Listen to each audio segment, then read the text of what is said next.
The Roman Emperor Hadrian is known for its intensive work in unifying and consolidating the vast Roman Empire through traveling to the corners of the empire and solving issues throughout the lands. He was the third of the 5 good emperors of Rome. Hadrian also earns due credit for the famous Hadrian's Wall that was established in northern England at the edge of the empire to separate Roman land from the Caledonian tribes and to protect Rome's interests in Britain from raids. However, this is a story of the life of Emperor Hadrian behind the walls. Hadrian was born in the year 76 reportedly in southern Spain. His family had left Italy and settled in southern Spain 250 years before his birth.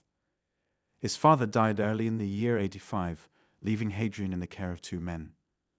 The first was a cousin of his father, who would later become the Emperor Trajan, and the other was Acilius Antinous, who went on to be the prefect of the emperor's Praetorian Guard.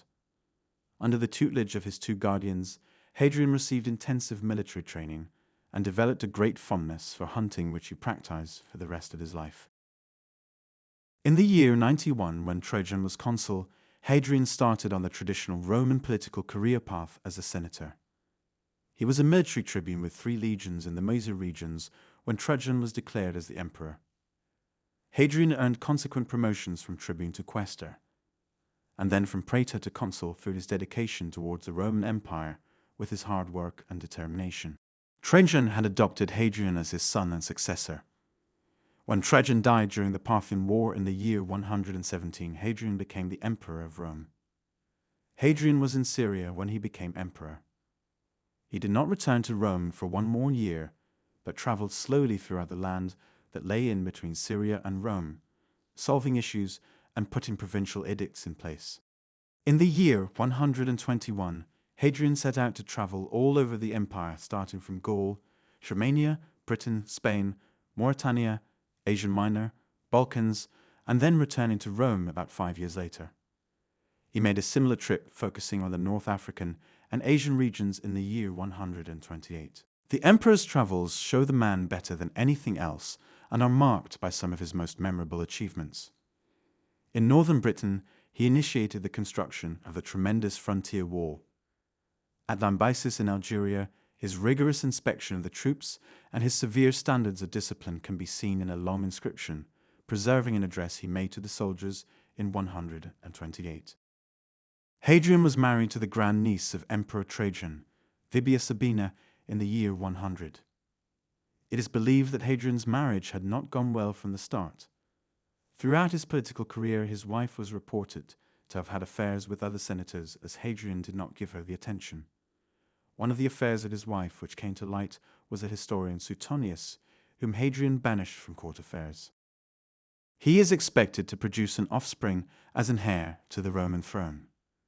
However, he failed to keep relations with his own wife and failed to produce a son, making the court view his love life with scrutiny and speculation of the possibility that Hadrian was completely homosexual.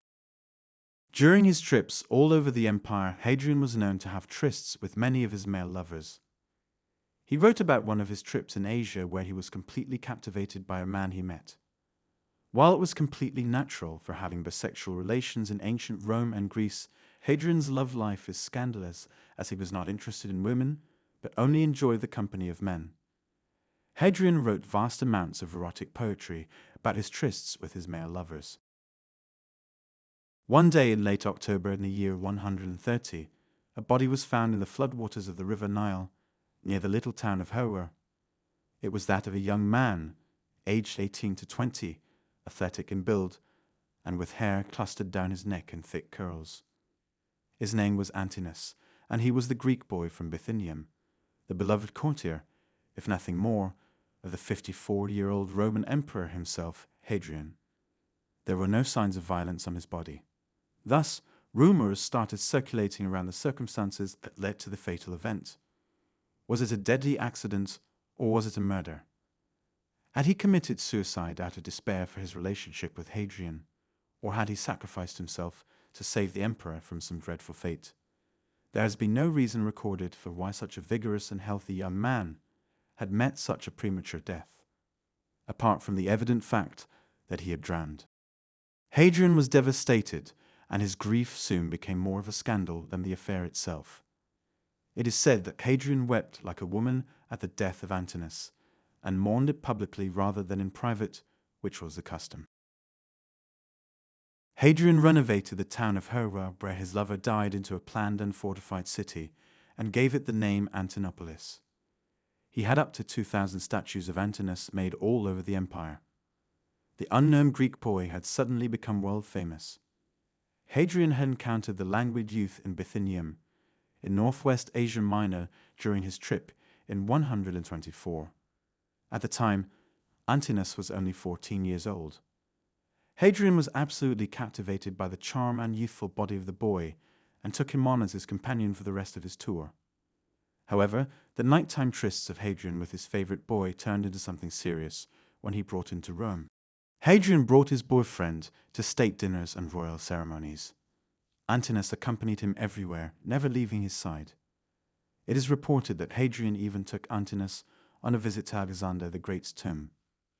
As Antinous was a lowly Greek servant, less of his story is written with any complete certainty. However, we do know that Antinous was exceptionally beautiful as a boy. Hadrian fell madly in love with him, and made no secret of his affections for the young beauty. The scandal of Hadrian's life was not the fact that he had a male lover as many emperors did before him. It was the fact that Hadrian and Antinous openly had feelings for each other, and the emperor was devoted to his male servant. The love of Hadrian for Antinous was a tragic affair. It is debated by a few scholars that Antinous might have been sacrificed for the long life of Hadrian. However, the death of his lover changed Hadrian. He lost the vigor he had for administration and the determination towards governing the affairs of Rome. Hadrian never went on another journey after returning to Rome after Antinous' death. He neglected many of his duties and asked for aid to commit suicide to many of his close friends. He spent the majority of the last 8 years of his life writing poetry about his beloved lover. Stay tuned to find out more about such historical love stories and tragedies. Stay tuned to find out more about such historical love stories and tragedies.